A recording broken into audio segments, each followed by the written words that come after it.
पुरुषोत्तम मास महत्तम अध्याय 13। हरे कृष्णा, राधे राधे। दुनिया में प्रेम से बड़ा कोई धर्म नहीं और दूसरों की भलाई से बड़ा कोई कर्म नहीं, है ना। देखो, श्री कृष्ण की साक्षात कृपा आप पर है, तभी आप नियम से ये पुरुषोत्तम महत्तम सुन पा रहे हो। बस अब करना क्या है, भक्ति को और बढ़ाना है। भक्ति और पुण्य बढ़ाने का सबसे सरल रास्ता क्या है? ये पुरुषोत्तम का महीना, है ना। विचार करो और अभी भी समय है, अपने पुण्य कर्मों को बढ़ाने के लिए सोचो क्या क्या और कर सकते हो। आप श्री गणेश जी महाराज और अपने गुरुदेव को याद करते हुए पुरुषोत्तम मास महत्तम का अध्याय 13 सुनेंगे। कैलाशी शिव सुत सुनो, करो भक्त कल्याण, सब जन द्वारे आखड़े, आज बचा लो प्राण।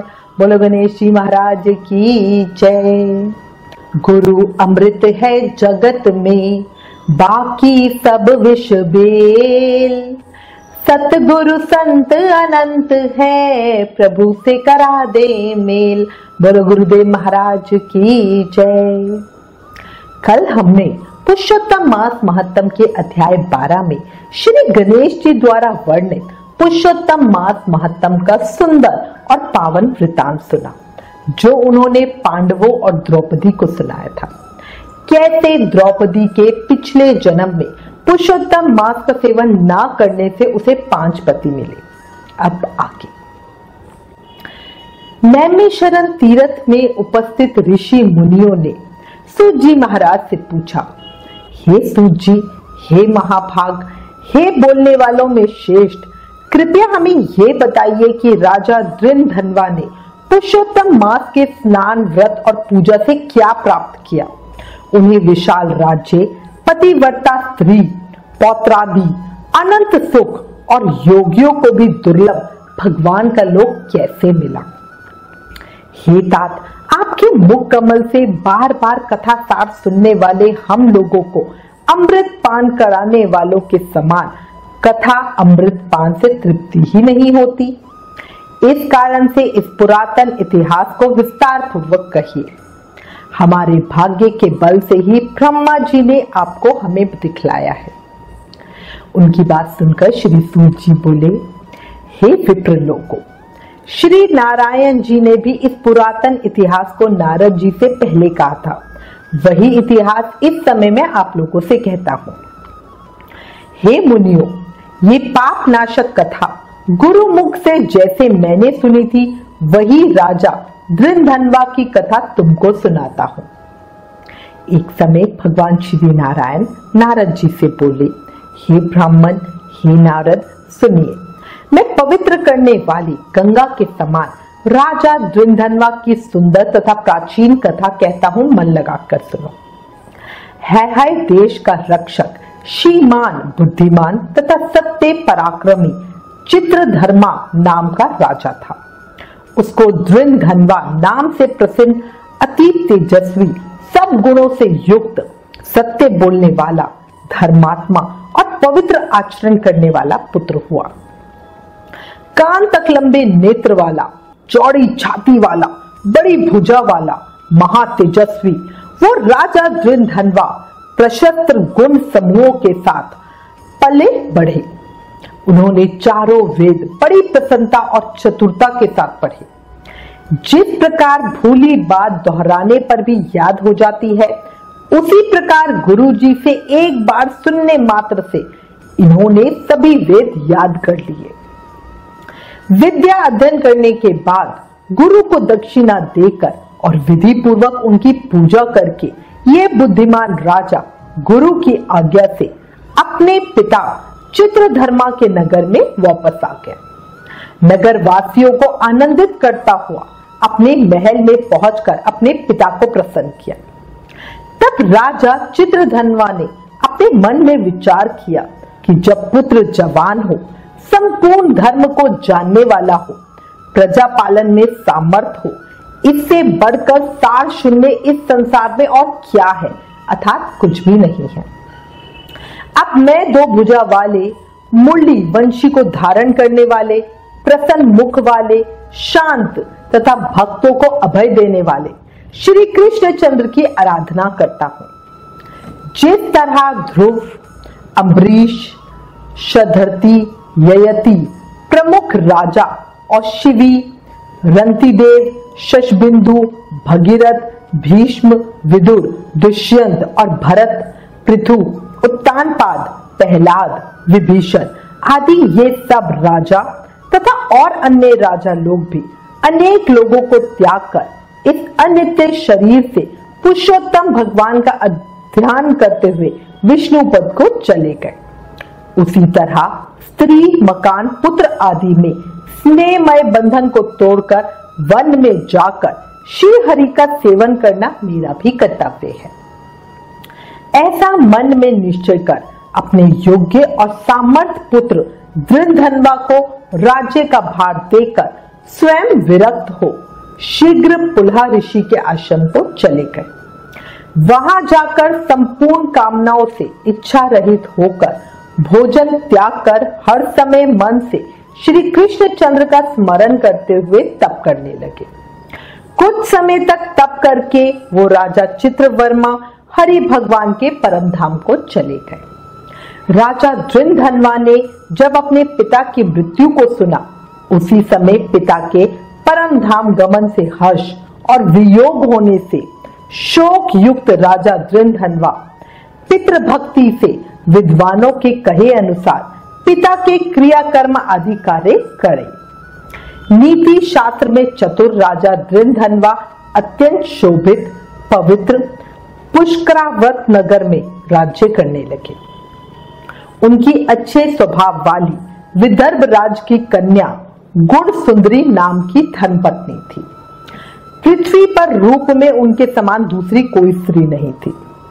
उन गुण सुंदरी ने सुंदर, चतुर, शुभ आचरण वाले 4 पुत्रों को उत्पन्न किया और संपूर्ण लक्षणों से युक्त चारुमती नामक कन्या को भी उत्पन्न किया। चित्रवाक, चित्रवहा, मणिमान और चिंद्रकुंडल नाम वाले वे सब बड़े माननीय शूरवीर थे। राजा दृढ़धनवा गुणों की खान थे। वो शांत, दांत, दृढ़ प्रतिज्ञ, रूपवान, गुणवान, वीर, श्रीमान, स्वभाव से सुंदर, 4 वेद और व्याकरण आदि 6 अंगों को जानने वाले, वाक चतुर, धनुर्विद्या में निपुण, काम, क्रोध, लोभ, मोह, मद और मत्सर्य को जीतने वाले, शत्रु समुदाय का नाश करने वाले, क्षमा में पृथ्वी के समान, गंभीरता में समुद्र के समान, सम व्यवहार करने में पितामह ब्रह्मा के समान, प्रसन्नता में शंकर के समान, एक पत्नी व्रत को करने वाले दूसरे रामचंद्र के समान, अत्यंत उग्र, पराक्रमशाली दूसरे कार्तवीर्य सहस्त्रार्जुन के समान थे। श्री नारायण कहने लगे कि एक समय सोते हुए उस राजा के मन में यह विचार उत्पन्न हुआ कि मेरा ये सब वैभव किस पुण्य के प्रभाव से हुआ। ना मैंने कोई तप किया, ना दान दिया, ना कुछ हवन किया। अपने इस भाग्य का कारण मैं किससे पूछूं? इस प्रकार चिंता करते ही राजा दृढ़धनवा की रात बीत गई। प्रातः काल ब्रह्म मुहूर्त में उठकर विधि पूर्वक स्नान कर उदय को प्राप्त हुआ। सूर्य नारायण का उपस्थान कर भगवान की कला की पूजा करके अर्थात देव मंदिरों में जाकर देवता का पूजन करके, ब्राह्मणों को दान देके तथा नमस्कार करके घोड़े पर सवार हो गया। उसके बाद शिकार खेलने की इच्छा से वन को गया। वहां पर बहुत से मृग, सुअर, सिंह और चवरी गाय का शिकार किया। उसी समय राजा दृढ़धनवा के बाण से घायल होकर कोई मृग बाण सहित एक वन से दूसरे वन को चला गया। खून घिरे हुए मार्ग से राजा भी मृग के पीछे पीछे गया, परंतु वो मृग कहीं झाड़ी में छुप गया और राजा उस वन में उसे खोजता ही रह गया। बहुत समय तक भटकते रहने पर राजा को प्यास लगने लगी और वो बहुत व्याकुल हो गया। जल की खोज करने पर उन्हें एक बड़ा सा सरोवर दिखाई दिया। वहां जाकर जल पिया और फिर किनारे पर बैठ गया। राजा ने वहां घनी छाया वाले एक विशाल वट वृक्ष को देखा। उस वृक्ष की जटा में घोड़े को बांधकर राजा वहीं बैठ गया।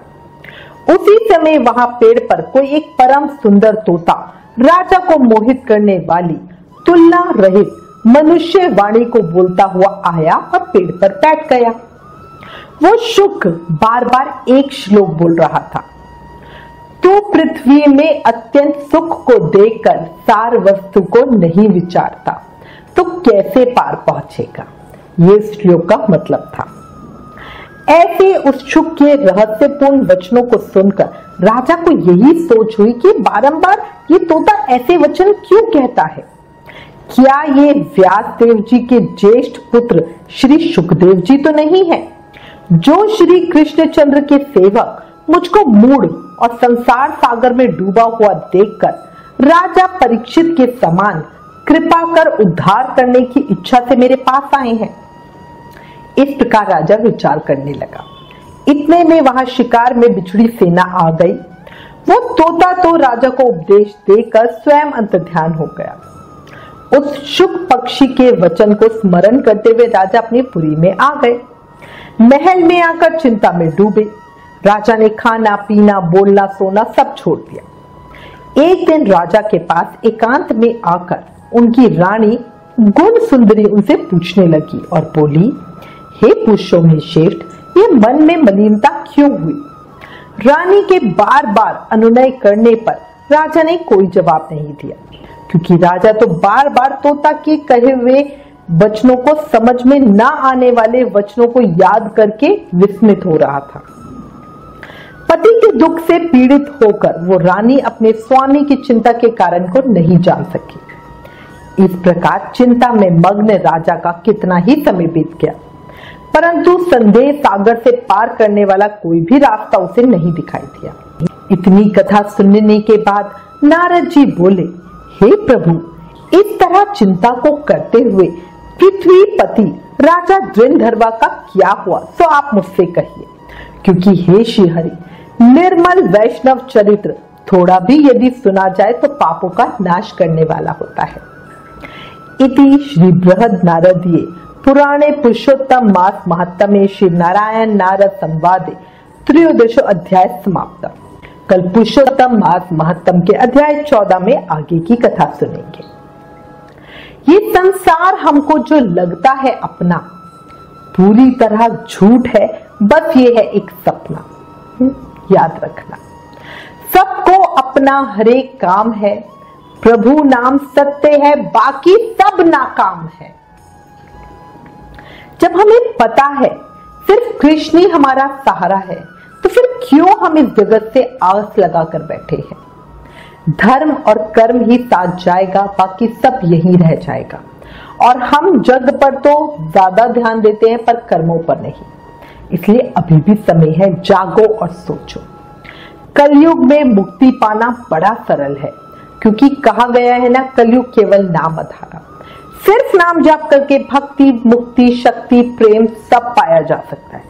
इसलिए प्रेम से, मन से, भाव से हर पल हर सांस के साथ हर समय नाम जाप करते रहो और कहो, हरे कृष्ण कृष्ण कृष्ण हरे हरे, हरे Ram Ram Ram Hare Hare. Please in videos को ज्यादा से ज्यादा शेयर करके पुरुषोत्तम मास के प्रभाव को सबको बताओ। अपने शास्त्रों का ज्यादा से ज्यादा प्रचार करो, ये भी एक सेवा है।